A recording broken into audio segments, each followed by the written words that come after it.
welcome back to another episode of the Smith Boys Podcast, brother. Clink, brother. It is Saturday. You can tell we got the college. At least I got the college apparel on. The Alabama Mac Jones Joker jersey, the Alabama hat. We got Ole Miss tonight, brother. We got Ole Miss in about 30 minutes, brother. Mm-hmm. Michigan is just coming off a victory today, 31-7 over Rutgers. It's been a good day. They pretty much game. They pretty much dominated Rutgers. Tough 4 games for Michigan. But anyways, brother, we got tomorrow. The Lions. I can't wait, brother. I can't wait. It's my favorite topic, brother. It's the genesis of Smith Boys Podcast. The Coming Detroit football into town, the Atlanta Falcons, or I don't know what you call them, the Atlanta Falcons. Brother wants to make this a thing. Falcons or Falcons? It's the Falcons. The Falcons, yeah. Falcons are 2-0, brother. Yes, the Saints are also 2-0. The Buccaneers are also 2-0. Yeah, there's 3 2-0 teams in that division, and then there's one 0-2 team in the Bryce Young Carolina Panthers. Yeah, Young's out for a couple weeks now. He's hurt, but yeah, nobody expected. And he'll be hurt a lot in his career. Nobody really expected the NFC South to have 3 undefeated 2-0 teams. No, it was kind of a little surprising. But anyways, Falcons come into town, brother. And we like to, before we started this podcast today, we wanted to kind of get into a little bit, kind of breaking down different aspects of each team a little bit and seeing which team has the edge going into certain aspects of the game. So, the offensive side of the ball, brother, the offensive line, Lions, Falcons, offensive line, I got to give the edge. I think the Lions have the better O-line. Okay, but here's one thing I want to throw. Taylor Decker, I still don't know if he's going to play or not. Yeah, Ragnow's always been hurt. But here's the thing, is like you got to consider it's the offensive line matching up against the Lions front 7, the Falcons front 7. So how does that O-line of the Falcons match up against the Lions? Okay, you give the edge to the Lions O-line. Okay, just from a talent aspect. Okay. Yeah. Okay. Caputo. Okay. But how does that match up against the Lions front 7 and the Falcons front 7? How's the Lions O-line? I don't know. I think the Lions, that's more of the question. Sure. I think the Lions O-line matches up against the Falcons front 7 better than the Falcons O-line matches up against the Lions front 7. You think Anal Zone is that good? No, I think Anal Zone sucks. That was a joke. But we'll get into the front 7 on the defensive side of the ball here shortly. But I think the offensive line, I think the edge I give towards the Lions, whether Decker plays or not. I think the Lions are a better offensive line unit as a whole if they're healthy.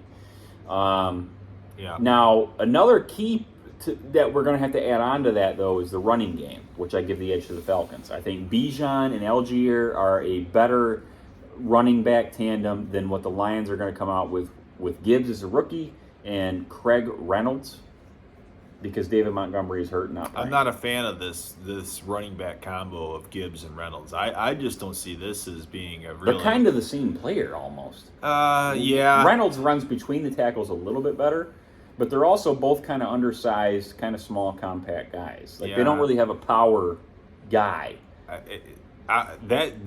That's why really to fast forward here a bit. We've done this probably like 3 times now, but we're trying to condense it. But this is why I feel the Falcons are going to win this game. The Falcons is the lack of the Lions running game to support and insulate Jared Goff. Like Jared Goff needs to be insulated. He needs to play action. He needs to have a running game. And if you do not have that threat of a between the tackles guy, which neither Gibbs nor Reynolds really are, you lose a little bit of that insulation around Goff. And you already got suspect receivers with Jones. Reynolds played good 2 weeks. He's played good 2 weeks. No, he played good 1 week. Okay. Last week he played all right. I'm giving him First more. week he didn't play. And then St. Brown has got a steel plate in his shoe. And St. Brown has been he's been quietly decent. And then you have Laporta. And Laporta's had 10 catches on 11 targets, but they've been pretty insignificant. No touchdowns, no real yardage, no yak. Just kind of catch the ball and fall down. Like little 7-yard receptions. Hasn't really been a huge factor. So these types of things make me nervous from an offensive perspective when I'm looking at the Lions. And I know the Falcons have a great defense, in my opinion, especially on the secondary side of it, with Jesse Bates, huge addition, and then A.J. Terrell. One of the top 5 corners in the league. So Are you going to? So is Terrell going to be lined up more against St. Brown? Kind of take St. Brown right out of the game. I would imagine and then St. Brown would Jesse be Bates going to be hovering over the top. Yeah, I'd imagine St. Brown's going to be a little more in the slot. Yeah. So Terrell's probably, on more on the outside. Terrell's probably going to be on like Reynolds or Jones. Okay. So, but let's get into, we gave the running game, at least I gave the running game to Atlanta. Oh, 100%. Running backs 100%. to Atlanta. Offensive line to the Lions. Now, wide receiving threats, I also give to Atlanta. I think Drake London, Kyle Pitts is superior to St. Brown and Laporta. Because I think St. Brown is really all the Lions have. I think Laporta is he's a nice rookie. He's an unknown. He's a nice rookie, unknown little piece. But Kyle Pitts is better. Drake London is a budding star also. He's a deep threat. He's a short threat. He's an everything threat. Drake London is an everything threat. St. Brown is a nice possession guy, a route runner, but he's not really a deep threat. He's not really a touchdown producer, St. Brown. Okay. So I give the receiving threat, the weapon standpoint, to the Falcons. Okay. I'm not going to argue with you on that. I mean, you have London, you have Pitts, and you have the X factor of X factors right now in Bijan Robinson, who can do it all. Who can do everything. He can run and he can catch out of the Yeah, backfield. he's magnificent. Now, I want to kind of touch on real quick. The Lions had Gibbs higher on their board than Bijan Robinson. Did they really, or did they just say that because they were stuck with Gibbs because Bijan went before? No, because the Lions had 6, and the Falcons took Bijan at like 7 or 8. So the Lions traded down to 12, remember? So they could have taken Bijan there. Yeah, but did they trade down thinking they were going to get Bijan at 12? Or was it just to get that much more capital, that many more assets, and then they had Gibbs close. They had Gibbs close to I don't Bijan. know anybody that had Gibbs higher graded than Bijan. No way. Bijan was like the highest graded running back since Saquon Barkley. Dude, Bijan's a freak. Yeah, Bijan was like the highest graded running back coming out of the draft since Saquon. Do you see the thickness of his neck, dude? It's like a tree trunk. Saquon was the last running back as highly graded as Bijan, I would say. Oh, he's amazing. And I think you're going to see a lot of spectacular plays against the Lions because I think the blocking that I saw, I went back and watched a lot of highlights of Bijan against the Packers this weekend, and I'm telling you right now, dude, his offensive line and his fullback and tight ends and stuff, dude, they make great blocks, great pulls and blocks. I'm telling you. And he's good at being able to utilize those blocks to create just enough space to be able to get an extra 2-3 yards. You couldn't tackle him in a phone booth. So quarterback-wise, brother, Goof, Ritter. Goof all day long. I'm not even going to get into this whole thing of Ritter's legs. Really? Yeah, because Ritter's legs ain't worth the piss compared to what in this game it ain't good. He may pick up 40 yards running the ball. Yeah, I disagree, brother. Now it could be a valuable 40 yards. So you're thinking Goof at quarterback is far superior to what Ritter is bringing? Yes. Really? Yes. Okay. Yes. I disagree. I think I give the edge to the Lions in quarterback because I think Goof is the better quarterback than Ritter. But I think Ritter's ability, mobility-wise, to be able to run the ball kind of narrows the gap disparity-wise. I don't think there's a huge gap between the two in quarterback play because of Ritter's ability to be able to run the ball. Really? I think Ritter has been serviceable. I think Ritter is a decent enough game manager. And I think he's able to run the ball when the play breaks down, which Goff cannot do at all. Really? So I don't know. I give the edge to Goff and the Lions at quarterback, but I don't think there's a huge disparity between what Ritter's going to bring on Sunday versus what Goff brings. Really? I ain't going to fight you. I ain't going to argue with you. I wouldn't be surprised if Ritter runs for a touchdown. He could run for a touchdown, but I could see him throwing 17 for 29, 180 yards. Okay. And a touchdown. Yeah. Go 17 to 29, 180 yards, throw for a touchdown and run for a touchdown.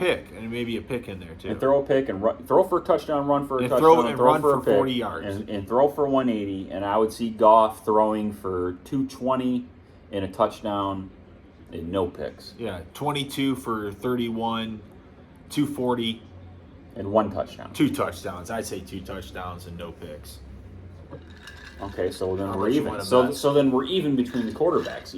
Each quarterback both got a touchdown, and then the edge offensively. Are you saying Ritter runs for one? Yeah, runs for one and Yeah, throws but for one. I And said then one I'm of them giving turns the it edge- over. Ritter's going to turn it over. And then I give the edge to the Falcons running back wise, where Bijan probably runs for 1 or 2 touchdowns, and the Lions probably don't run for any touchdowns. The whole thing is really, I think, does the Falcons control the clock?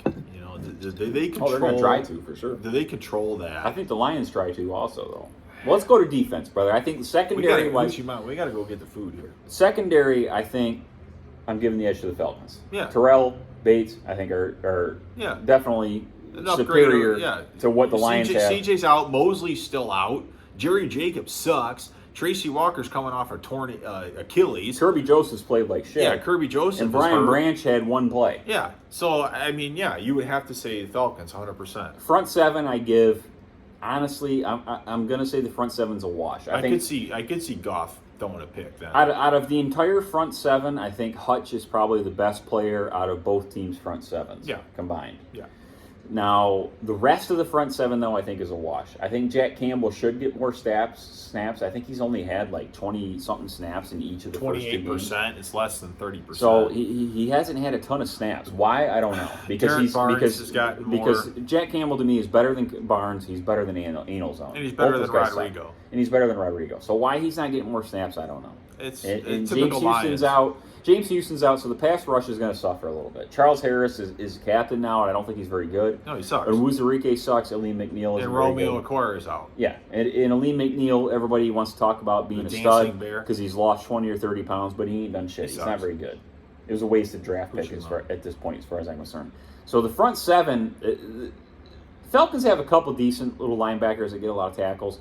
I'm going to give the front 7 as kind of a wash. So defensively, I'm giving the edge to the Falcons because the Falcons got the better secondary. So who you got? What's your prediction, brother? Because I got mine. The Lions have burned me week 1 because I picked KC to win. They burned us both week 1 and 2. Yeah, I picked KC week 1. The Lions ended up winning. They burned me.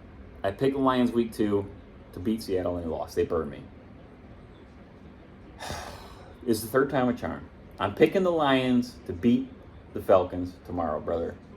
They got to beat Seattle. It's a must-have game. They can't start 1 and 2. Lions are favored by 3. They cannot start 1 and 2 and go to Green Bay in 4 days and play in Lambeau and fall 1 and 4. Lions need this game. Lions win 24-20. They cover the 3-point spread. The over/under is 46. Yeah. 44-point game, 24-20. Lions cover the 3-point spread. I have win by Falcons 23-20. Wow. Yeah. Lions start 1 and 2. Yeah. Yes. 23-20 Falcons. You heard it here, fact. They done? They done at 1 and 2? No. They go to Green Bay and lose. Maybe. But maybe they don't. But I just see the Falcons coming in here and this being an SOL game. This is an SOL game. What's SOL? That's a whole other pod. We got to go get that. What's SOL? Same old Lions. Same old Lions. Lose a game you should win? Yeah. Yeah. Same old Lions. All right, brother. Well, we'll do a post-game pod on it coming tomorrow. Do a recap on the game, give our analysis. Like, subscribe, give us your comments down below, what you think's going to happen, what you thought of our predictions. Until then, Smith Boys. See you. Out.